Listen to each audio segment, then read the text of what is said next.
everyone! My name is Mariana and I am a park interpreter specialist for California State Parks. So I work for the symbol on my mask. And there's no one around me, so I'm going to quickly give you a smile so you have an idea of what my face looks like. Hi there. Put my mask quickly back on. And welcome to Skeleton Saturday.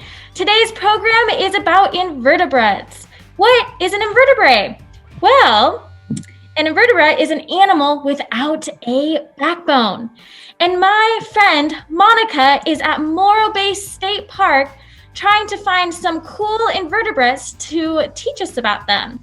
So go ahead, Monica, and show us the tide pools.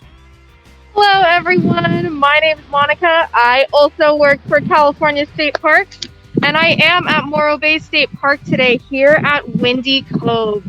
You can see we are right along the ocean shore here, and we are in the tide pool area. And we are going to be looking for some invertebrates, or animals without backbones. Most animals on Earth actually are invertebrates. Most animals don't have backbones. So we're going to try to find some of those animals for today. So there are many different types of invertebrates. And I actually see some right now. So let me show you the first invertebrate that I see.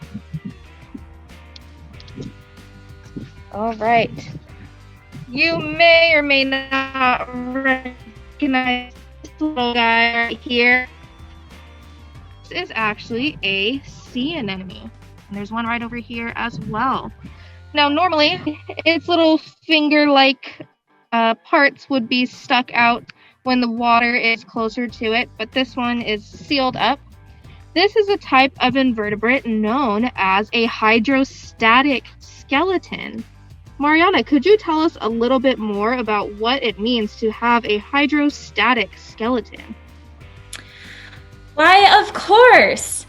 This is an internal water pressure that provides the shape for an organism such as a sea anemone or jellies, earthworms, and other watery organisms.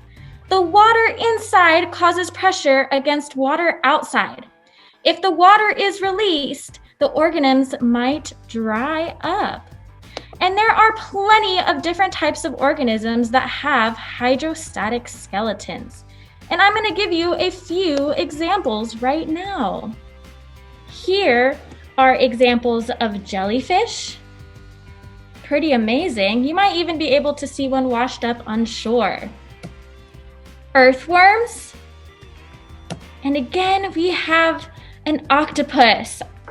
Octopus, squid, and cuttlefish have hydrostatic skeletons. These soft-bodied creatures fill themselves with water, which act as an internal skeleton. They stay inflated while also using the water to propel themselves. That's pretty fascinating.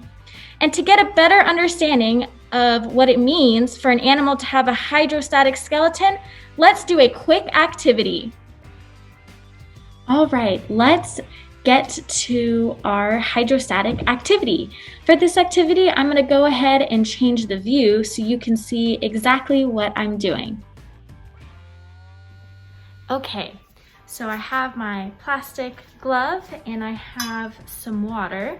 And now I am just going to pour the water into my plastic glove to create my hydrostatic skeleton. Make sure that you are in an area that you don't mind spilling some water, but it would be an easy clean if you did.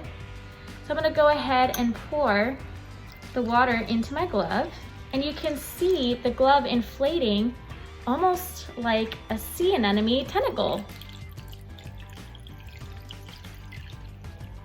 Still filling up, filling up, filling up. All right. I'm just going to hold it in place, but you can tie it if you would like to make sure that you don't spill, but I think that just holding it does the same thing. And invertebrates are able to use their muscle to change the shape of their body, maybe making it a little bit more thin or longer. Those are just a few ways that you might see an invertebrate change the shape of their bodies, why an octopus can maybe squeeze into a really small hole. So that's really our hydrostatic skeleton activity, and you can definitely see the difference between one that's not filled with water versus a glove that is.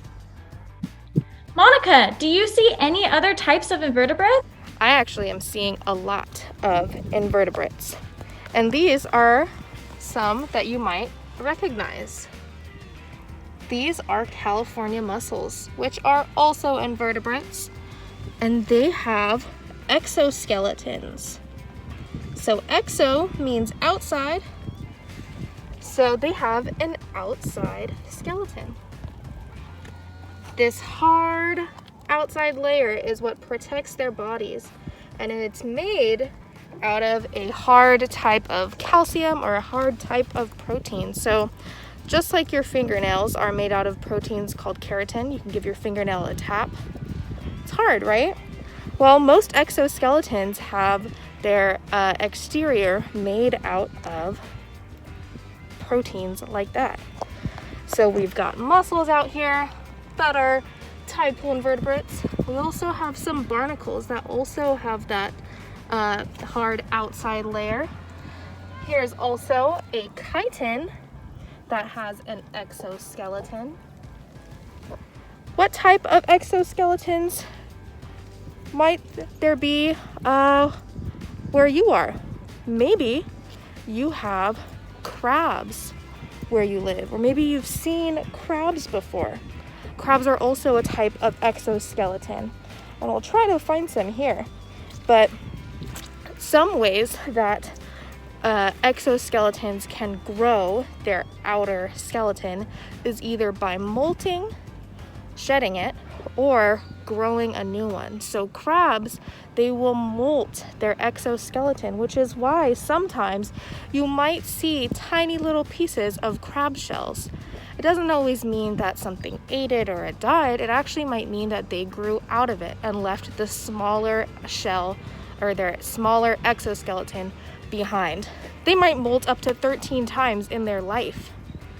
Other animals that might grow their exoskeleton instead of molting it are sea snails or different types of shells. They might add a new layer as they grow older and larger. They will grow a part of their exoskeleton. Mariana, was there anything that you wanted to add about exoskeletons? Thank you, Monica, for sharing that information about exoskeletons. Just like you said, snails and clams are able to add to their exoskeleton as their bodies outgrow their shells. And sometimes you might even be able to see those growth lines. Here is an example of a snail in which you can see some of those amazing growth lines. Can you see all the lines all around the snail shell? Those are growth lines. Probably added more than one shell piece a year. That's pretty awesome. And did you know that there are insects that also have exoskeletons? And spiders do too.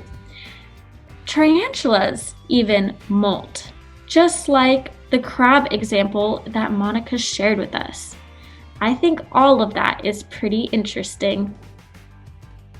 Thanks everyone for tuning into Invertebrates. We'll see you in a few minutes for vertebrates.